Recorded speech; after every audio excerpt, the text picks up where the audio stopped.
मित्रांनो, तुम्ही जर आई तुळजाभवानीच्या दर्शनासाठी तुळजापूरला येत असाल तर राहण्यासाठी आणि जेवणासाठी एकदम क्वालिटी जागा सांगतो। जिथून तुळजाभवानीचं मंदिर हे फक्त 2 मिनिटाच्या अंतरावर आहे। त्यासाठी आधी हा व्हिडिओ सेव्ह करून घ्या।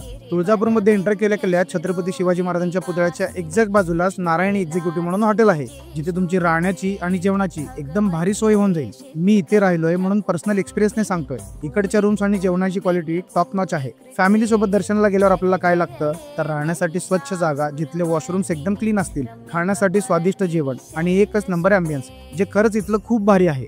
यांच्याकडे तुम्हाला एक्झिक्युटिव्ह, डिलक्स आणि सुपर डिलक्स असे एकदम क्लासिक रूम्स मिळून जातील। तसेच नाश्त्यामध्ये कॉम्प्लिमेंटरी बुफे ब्रेकफास्ट आणि यासोबतच जेवणामध्ये एकापेक्षा एक डिशेस मिळून जातील। त्यामुळे दर्शन करून आल्यावर जेवण करून तुमचे पोट आणि आराम करून तुमचे मन हे दोन्ही तृप्त होऊन जाईल। म्हणून 1-2 दिवसांचा प्लॅन असेल तर राहण्यासाठी किंवा 1 डे ट्रिप असेल तर जेवणासाठी नारायणी एक्झिक्युटिव्ह मी तुम्हाला पर्सनली रिकमेंड करेन। आज नाही तर उद्या तुम्ही तुळजापूरला जातालच, त्यासाठी लगेच दिलेल्या नंबरवर कॉल करून तुमच्या रूम्स बुक करून ठेवा। हॉटेलच्या पूर्ण डिटेल्स डिस्क्रिप्शनमध्ये दिले आहेत, ते एकदा चेक करून घ्या आणि व्हिडिओ सेव्ह करून तुमच्या मित्रांसोबत पण शेअर करायला विसरू नका।